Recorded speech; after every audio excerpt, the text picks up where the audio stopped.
Yeah, I signed up when I come out of school. I was 17. You had to register back then. But they never did call me. At age 24, they said, your friends and neighbors have selected you. I said, oh, really? Just like I said, signed up for the draft when I was 17. Well, I thought, well, they must have missed me or they forgot about me. And, I didn't pay much attention to it. And then when I turned 24, I got drafted. I got the notice in last of February. I had 15 days to report to Fort Hays.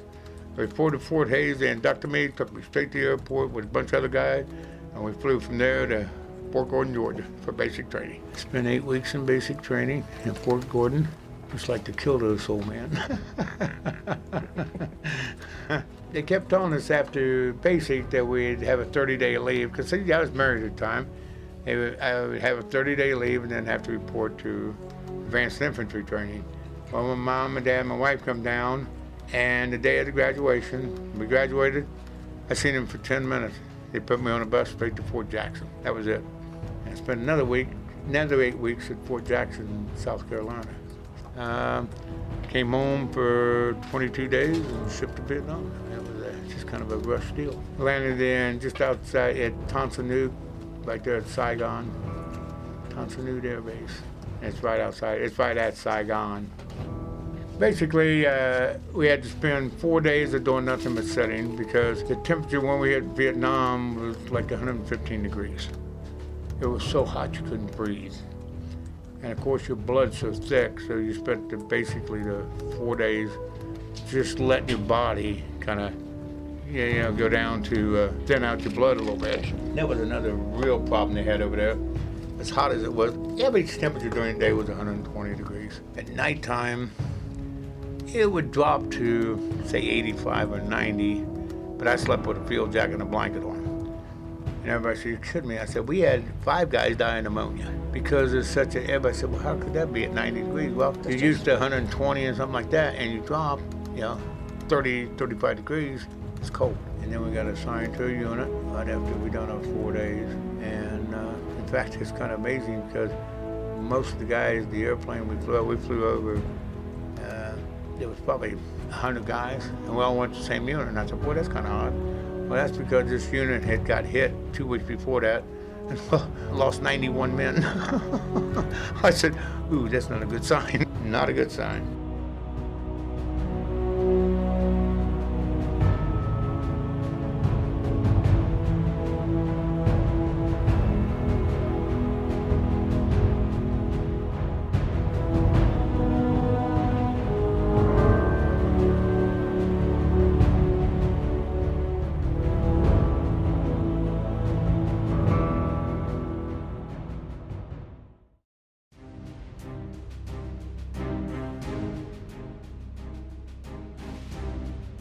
Basically, the terrain was either heavy undergrowth or rice paddies.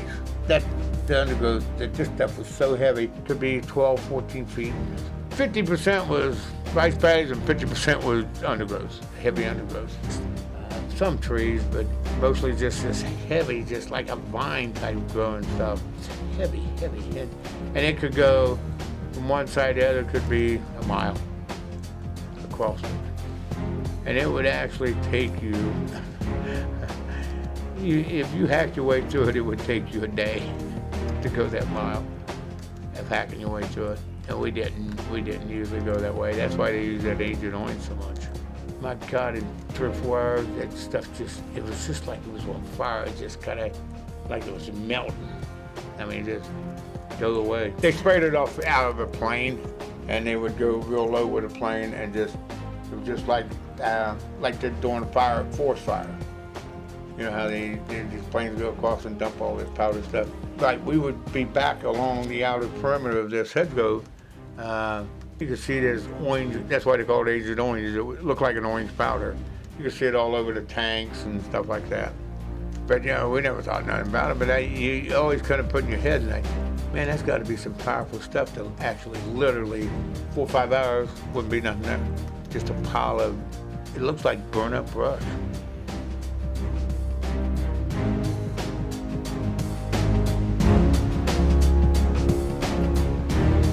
Because this is after 1 day of 2 days of monsoon. That was a road. That was a road. during the monsoon, which usually was 5 months long, an average rainfall in a day was 15 to 20 inches.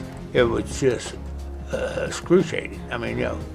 You just stayed wet. You no bother trying to even stay dry.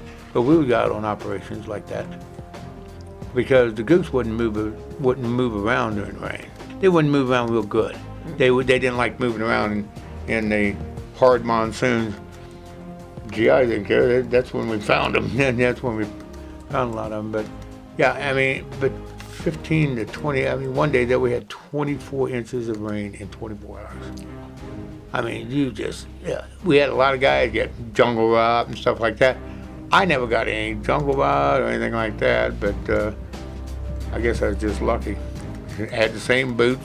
Jungle rot is a foot disease from dampness, and it's almost like a magnified 100% magnification of athlete's feet. Yeah, they call it jungle rot.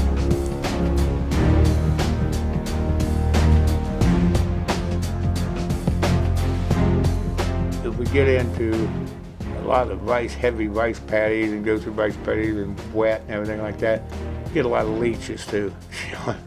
In fact, when anytime we'd go into a heavy thing, I always carried 4 or 5 cigars with me because I'd light up a cigar if we was getting into heavy stuff. Because you come out and you have these leeches on you and you just take your cigar and touch them, the fire. That's the only way to get them off.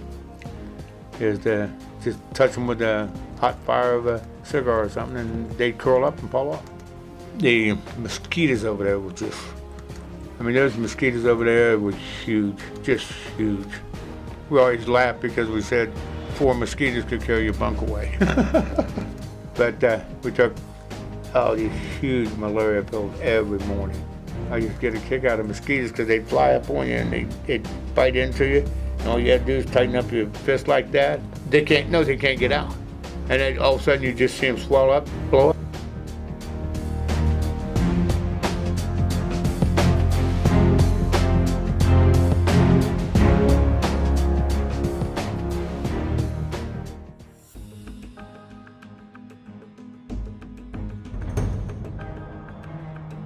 We laugh about it all the time because it was 8 months before I took my first shower, and I wore the same clothes and everything for 8 months. Well, we had to carry a can of water. You're allowed 2 cans of water. Carried them up there, poured them in, and stood down here and pulled them up. No soap. And then, like I said, they flew in tankers of water, flew in, supplies and stuff like that. But 8 months. They flew them in by usually Chinook, what they call Chinooks, the big transport helicopters that can lift the world. Then they bring them in and they just fly in and drop them and take right back off. But they had big water tanks, food supplies, a lot of ammo and stuff like that. We had some pretty good cooks that they could take shit and make it taste good. Most of the time, if we was out on operation, we'd be out for a week or so at a time, 8 out of cans. 8 sea rations out of a can. Some of it wasn't too bad, really. You kind of got to liking it. And something you didn't like, you could always trade for someone else that liked it. We got a case of beer per man per week, beer ration. Now, see, I had 15 guys in my squad. Well, everybody got a case of beer. Well, there's only 3 of us that drank. So what we would do is have to trade our sea rations. But everybody laughed about that. I said, you kidding me? I said, you know what, you could drink a beer and it was so hot that basically the water, even though the good water, they flew in by tankers. Oh God, it was nasty. It was nasty. Yeah, it was nasty tasting. Yeah, the food wasn't too bad. The coffee, they used a huge pot. They would fill it up with about 5 pounds of grounds, fill it up with water, and just cook it. And just let it boil. But then when it got to boiling real good, they slide it off the fire, and you come up and they had a scoop that you scoop the grounds out of the way, and then just had a dipper, you just tip yourself a cup of coffee. It's like drinking mud, but it was coffee. Let me say this, when I got back to the United States, I really appreciate what I had. And I think to myself, so many people take so much for granted. Can you imagine going 8 months without a bath? And in a way it was good because They could smell you if you had any kind of deodorant or anything. Could not use deodorant, could not use mouthwash, nothing like that. Nothing. The soap the Army gave you, to me, was like a bar of lye. It did clean you, but had no smell because they could actually smell you.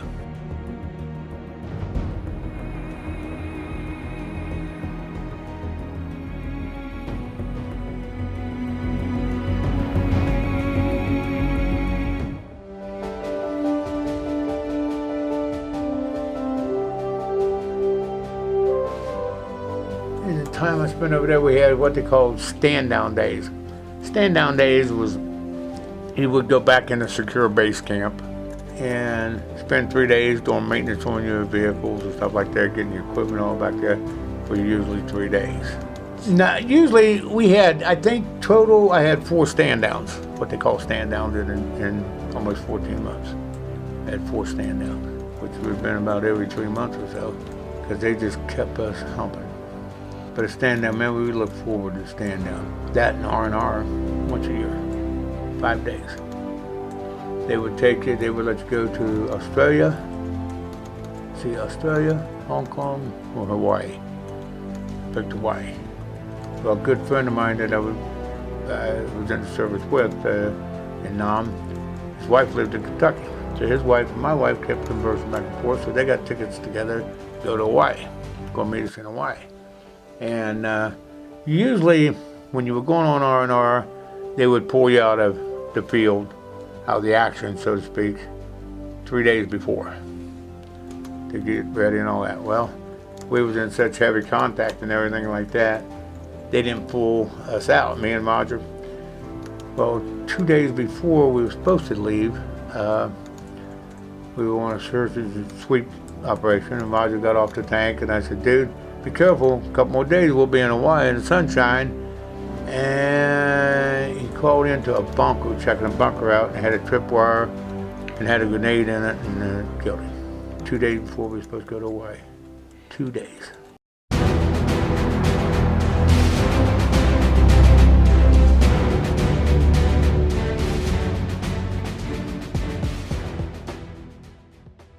Yeah, the Vietnamese, they were ingenious. I mean, they were jungle fighters, and the U.S. soldiers were never used to jungle fight. I mean, we were going to jungles that were so dense you couldn't hardly walk through them. But they could hide there, they booby-trapped there. They were used to booby-trap grenades a lot, like our grenades. When you pull the pin and release the lever off the grenade, you had 5 seconds to throw it. GIs were lazy. If they would on a sweep, they'd drop a grenade off of their belt or something like that. They wouldn't bother picking it up. But the Vietnamese would pick it up, North Vietnamese would pick it up, and they would change the detonator from a grenade detonator to a smoke bomb. A smoke bomb, once you pull the pin and let the pin go, it automatically goes off. So then they would lay it back down, and some GI would come along and find it.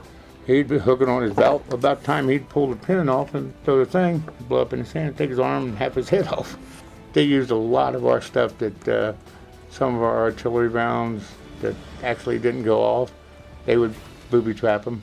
They usually booby-trap them with a tripwire and heavy undergrowth where guys didn't see tripwire. Once they see the tripwire, they used to blow low across the ground and take guys' legs off. That's why it was so tough. They were jungle fighters. They really were. We wasn't. They were amazing. I guess another thing that really surprised me is here we are, one of the strongest armies in the world. We had everything from gunships, jets, and armored personnel code, jeeps, personnel and everything, weaponries and everything. These Vietnamese had nothing. They had a weapon, that's it. They had no jeeps, they had no airplanes, they had no aircraft, they had no helicopters. They just made do with what they had, and they kicked our ass. They literally kicked our ass.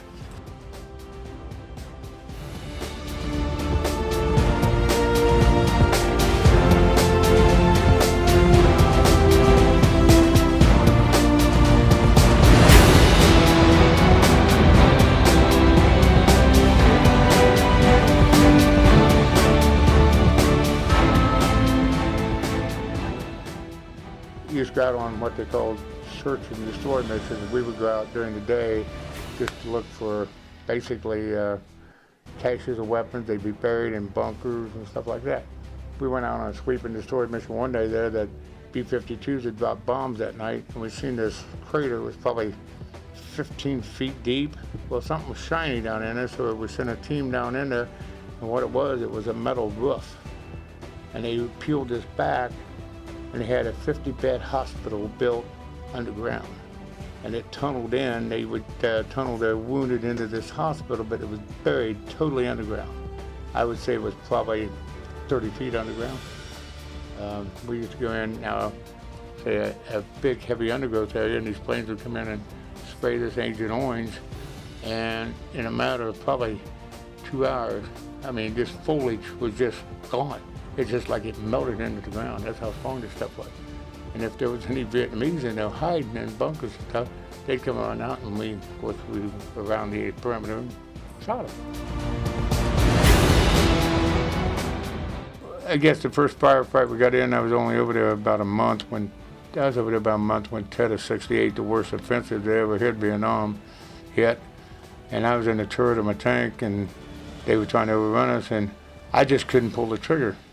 And then finally, I realized this guy was shooting at me, and these rounds were bouncing off this turret of mine, that I was up in this turret, and I thought, my God, this guy's trying to kill me. So then, of course, I killed him, but it got so that it was hard, but my God, after about 4 months of seeing what was going on over there, it got easy to pull the trigger. And I said, that's bad too, because then but you couldn't trust nobody. That was the thing about it, is you could not trust nobody.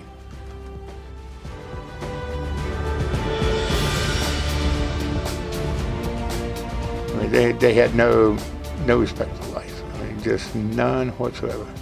They used kids a lot. We had a little, she was probably 5, maybe 6 years old. Little girl come in our base camp one time, and nobody thought anything about it. And they come in and get candy and stuff like that from the GIs. But she went down by the motor pool. There's about 4 or 5 guys around her, and she was getting candy and everything. She pulled up her dress, and they had her wired with explosive. Pulled the pin and killed all 6 guys, and herself too. 6 years old. Yeah, and it got so that, I don't know, you just couldn't, you see stuff like that, and you really just couldn't let it get to you. It just, it couldn't get to it because it would just mess your mind up.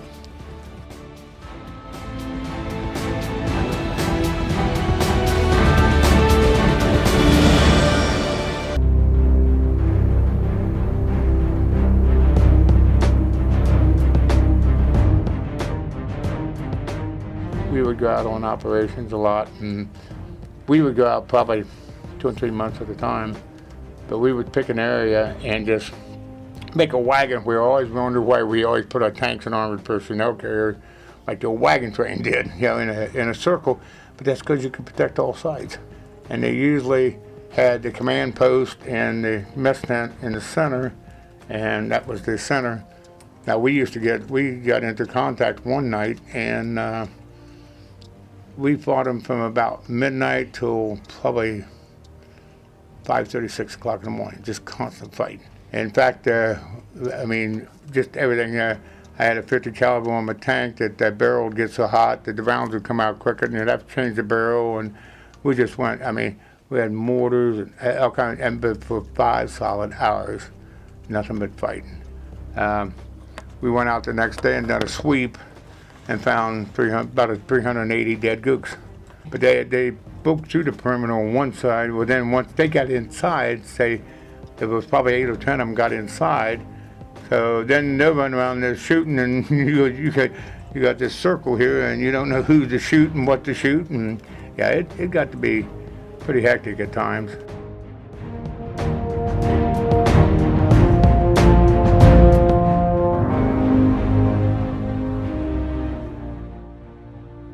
We had a first lieutenant that came fresh out of college, and he was in charge of an operation one day there, and he told us to move forward. We was catching heavy enemy fire. He told us to move forward, and guys didn't want, they knew if they moved forward, we'd lose a bunch of men. So we kind of stood our ground, and I said, let's move forward. And so he was given an order to move forward, and he got shot. Well, they dusted him off. It had a flush wound. It just knocked him off the top of a tank. And found out the next day it was an M16 round, and it came from the back. It changed his whole perspective of Vietnam. Yeah, it was an M16 round that came from the back. Yeah, and when they found out they could see the helmet and everything, and they really realized that the round was fired from the rear, it was from an M16. And the Vietnamese didn't have M16s, and there wasn't none of them behind us. None of them behind us. Oh, there was some tales.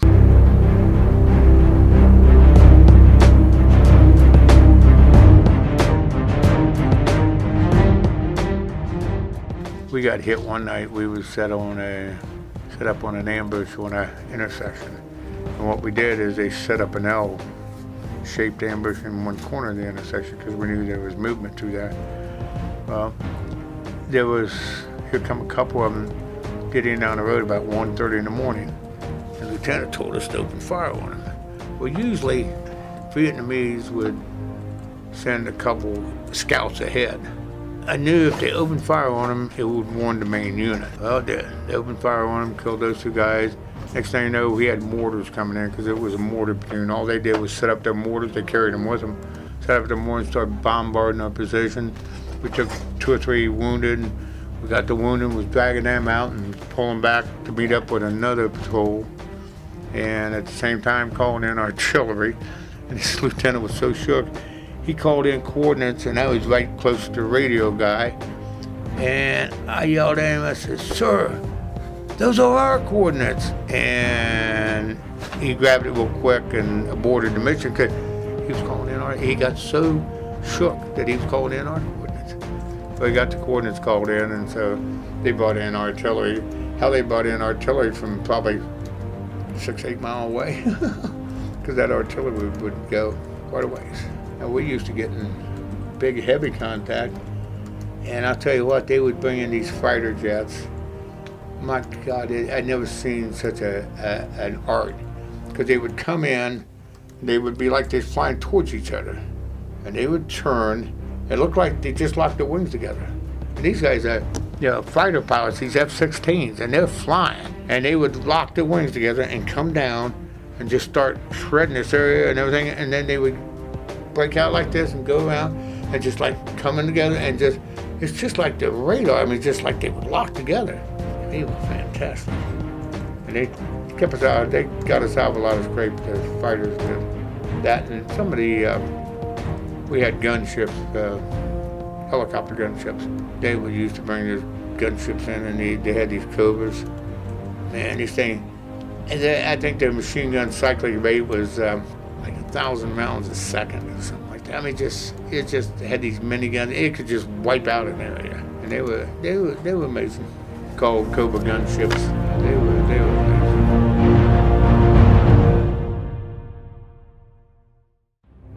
When they hit us, they usually, 2 things you could always tell when they were going to hit. You could always smell pot in the air. Always get high before they hit us. They always got high because, of course, over there, I mean, marijuana and dope and everything, they grew it over there. But yeah, they always got high. You could always smell it in the air. And once you smell that in the air, you better be ready because they were going to attack you. They would hit you with what we called it human waste, which it basically was. They would line up soldiers. They may be 50 or 75 of them across the line, but they'd be 4 deep. And they would just march towards your barbed wire and stuff. And you could just mow them down with 50 cals and machine guns and stuff. And if the guy in the first row got killed, the guy in the next row just stepped up. They just constantly stepped up. And somebody would get close enough to the wire, they'd have explosives on them, they'd dive on the wire and blow themselves up and blow a hole in the wire, these barbed wire we had put out, just so they could get through. I mean, they had no, what I want to say, they had no respect for life. They didn't care. A lot of the Vietnamese that like that sweep we done, a lot of those guys out there, 15, 16-year-old kids.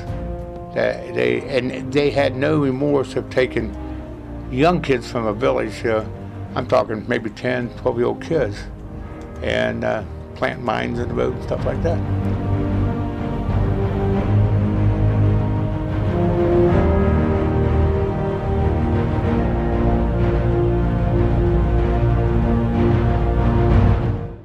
We done a lot of patrolling. We used to go out, like I say, and we used to set up clear by out in the booms. I mean, they used to have to fly us supplies in, but that's where they were moving at, so we figured we'd go out there and sit in this open field. They'd eventually attack us, and that's what we did. We prodded them to attack us. And by just going out and setting up a wagon wheel, and we'd go out on, and then sometimes we'd just fire mortars or rockets into the wood line and everything like that. And then during the day we'd go out and sweep them. And at nighttime, usually they'd hit us. They'd hit us at some time at night. Sweeping means that you get an area and you get guys, and we just go through and just go online and pretty much just go through this whole area looking for bunkers and different things like that. Weapons caches. We found a lot of weapon caches and stuff like that. Weapon caches where they may have 200 or 300 guns and mortars and all that. And these was what the Vietnamese used when they came down here. They knew what a weapons cache was, so they get fresh weapons. And we used to blow those up all the time. That's what we basically searched for, to get rid of the caches and stuff, because when they got down here and they didn't have no weapons or ammunition, they were pretty much screwed. Because they'd dig these big pits and use bamboo stakes and sharpen them on the end. Because a piece of bamboo, if you sharpen it, you could drive it through that wall and not break. And they would put all these bamboo sticks in the bottom straight up, and then put a cover over it, like, just something. And these guys would be walking around, didn't see it, and fall to it. And when they fall to it, it automatically kill them. I mean, the bamboo sticks would just dive right up to them. We lost 2 guys on a patrol one time there, and we searched this area. I mean, it was a heavy undergrowth. We just lost these 2 guys. I mean, we don't know what the hell happened to them. About 3 days later, another patrol found them. They found them skinned, hung upside down in trees, but they were skinned like a deer. And they were they'd done that so psychologically, to beat you down psychologically. But like I said, you had to overlook that crap.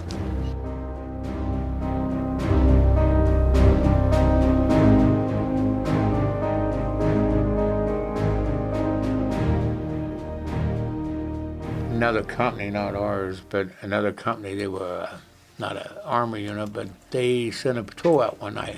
Well, lots of times these guys didn't go out on patrol. Yeah, they just go to the bank and just lay there and sleep and all that stuff.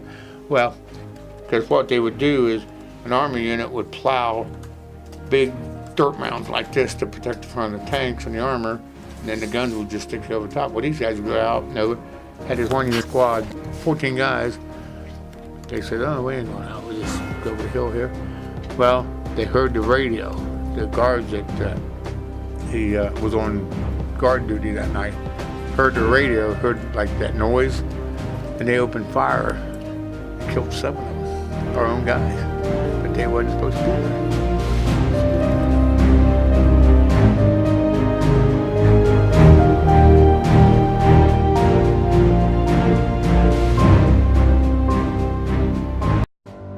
We ran a lot of convoys from base camp up to Tay Ninh City. Tay Ninh City was just right along the Cambodian border. And like I said, that was where Cambodian border through that area is where they moved, North Vietnamese moved along Cambodian border and over into Vietnam. We used to run convoys up there, and we would run a convoy one day there, and usually we had a mine sweep team of 4 guys that would go out probably about a half hour ahead of the convoy and sweep the road. It was approximately 2.5 miles to the main highway. Once you got to the main highway, you didn't have much problems, but they had to mine sweep to the main highway.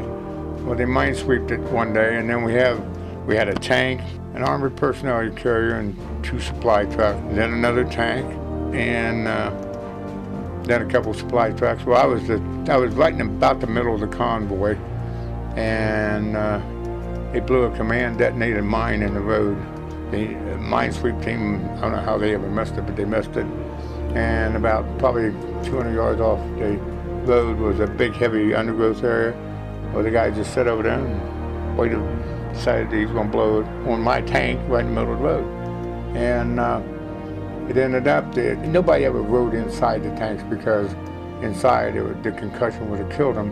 So they rode up on top. I rode up on top and had extended laterals to drive the tank. It blew me approximately 75 to 100 yards out into a rice paddy. The tank, the concussion was so much, it actually found out later it was a 500-pound bomb that one of our jets had dropped that didn't go off. And they made use of it. They put a bomb in the road. They buried it in the road. And it took the tank, it went straight up in the air and flipped over and came down on its top.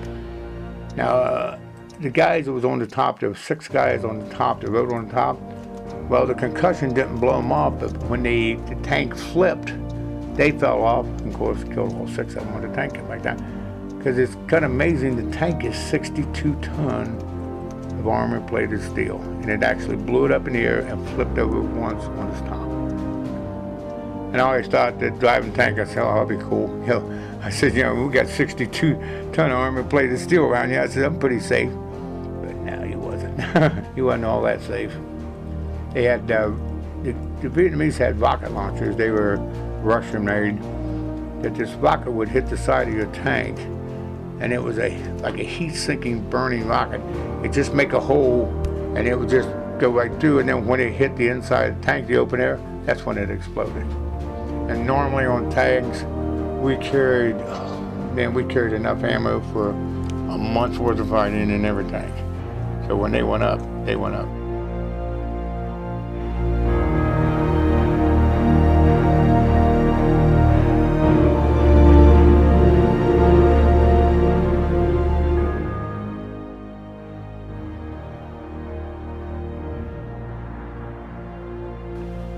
Yeah, we usually left base usually around 6:30, 6:45.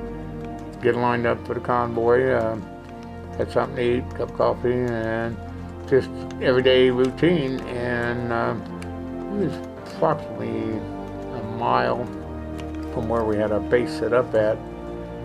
And basically, at the time when I hit the landmine, I would say that. Of course, it seemed like a lifetime, but it probably was a matter of maybe 6-8 seconds. And I realized that it did not blow me unconscious. It blew me out in the rice paddy, probably 75 yards from the road. I was conscious enough to realize that I hit a landmine. Next thing, usually when they hit a landmine or they blow up a tank or something in the road, they block the road, so that leaves you vulnerable. So right away, I was looking for a weapon because I figured that they were going to hit us. Of course, they never did. Of course, I looked down to see if I still had some of my vitals. And the only thing I had left on was one boot and one sock. It had actually blown my clothes off having the concussion and ripped my flak jacket off. It's a bulletproof vest like I had on. It's amazing, too, they found the other boot, never even broke a lace. The concussion never even broke a lace. I guess the worst part about it is I was bleeding from my legs real bad. But the worst part about it is it blowed my eardrums out, broke my eardrums, and oh my God, the pain, that was the worst part. And I was, of course, yelling for medic, and of course they had a medic there, and of course it seemed like hours, but it was probably, 2 minutes. The medic was out there. No matter where he takes up, and I don't know what it was a box like a powder, white powder. Sprinkled it all over my wounds, and I mean clots, just clots. Somebody like Johnny would know what it is, because man, it would clot immediately. I was kind of dazed. He gave me a shot of morphine out there, which I said, okay, cool, I'm okay. Let me back at him. But then next thing I know, I heard something coming in. Here they were bringing in a dust-off helicopter. But they already had 3 wounded on it, so they put me on the outside skid. They had skid runners that you could carry patients on. They strapped me on that, flew me back into Coochie, and we hit the hospital pad in Coochie. And I would say by the time they hit the pad and got me off that helicopter, they had 3 doctors and 3 nurses on me within seconds. They had one of them cutting my boot off, one of them, taking vitals, and one of them hanging an IV. They were just fantastic. Their teams over there, medical teams, were fantastic. They have saved a lot of people over there, they did. So they moved me into like a tent area where they done surgeries out of this tent area because it was full. I laid in a hallway for probably, I don't know, time-wise, it was just going all which ways, probably half hour or so. Then they took me in and give me another shot, and it had to be morphine because I was just wallowed. So then mostly they just give me that, and then the lower extremities, they must have given me a spinal because I know I was partially awake. And I was probably, I found out I was in there for probably 3 hours, digging shrapnel on my feet, my back, and stuff like that. And the doctor came in the next day in the room, and he says, "Well, Hunter, how do you feel?" And I said, "Pretty good."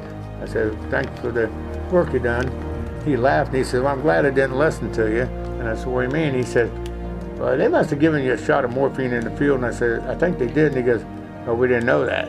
He said, "Well," he said, "because I looked down," and he says, legs and back was pretty shredded with shrapnel. He said, "Don't look real good." I guess I spoke up and said, "If they don't look good, just take them off." I said, "Well, I'm glad you didn't listen to it." Yeah, I guess I told him, if they don't look good, just take them off.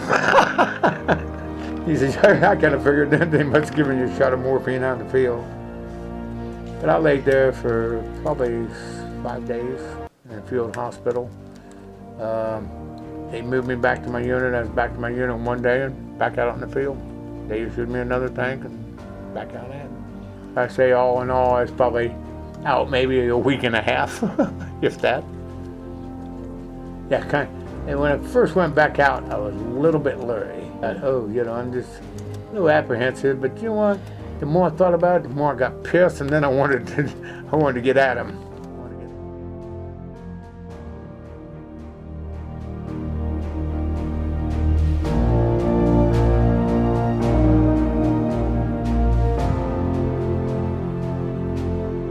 We lost 68,000 men in that war. They talk about Iraq and stuff, which, no disrespect, but 4,000 men so far in Afghanistan. We lost 68,000 in Vietnam. There's no comprehension. And the thing I guess that irks me more is we could have won that war. But, and then it's kind of funny, the 4 days we sat there, they had a guy come in to orientate us to Vietnam and what it was like and everything. One of the things he said was, now according to the Geneva Convention, we could not use 50 caliber machine guns against ground troops. And I spoke up and I said, "You know what, guy? If that guy's shooting at me and I only got a 50 caliber, I'm gonna use again that we could not use 50 calibers against ground troops." I said, "Man, see, when you put rules on war, it don't work that way. No." And just like bombing Hanoi, that's just like what they do in Japan in World War II. Dropped the bomb and it was over. If they'd have bombed Hanoi more, but no, it was too much politics in that. Too much politics. Yeah, when they tell you can't use a 50 caliber against ground troops, and all these guys that were sitting there were looking at each other like, okay, sure. And I'm sure the guy that wrote that Geneva Convention is going to be out there watching me shoot 50 caliber at this ground troop.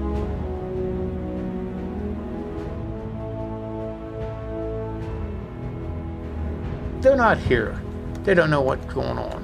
It pissed me off more than anything. Like we came back, when we got back, we landed in California, and I'll tell you what, when we were coming into Oakland, we were coming across the ocean, and the sun was rising just that morning. And we got there and landed, and all these people were back behind this fence, just yelling and screaming and everything. I thought, oh my God, these people are here to what? They were protesters, throwing tomatoes and stuff at us. And I looked at this one guy coming up here. I said, "I'm sorry, but give me a gun." I said, I'm coming back to the United States after fighting a war, and here they are, they're throwing tomatoes because calling us baby killers and everything like that. Well, you don't know what it was like, dude. You wasn't there. When I first got drafted, my wife says, "Why do we go to Canada?" Because people were going to Canada. I said no, for the simple reason I could not disrespect my family, my wife, to go to Canada. I said I got drafted to serve the country, and I want to do it, and I did.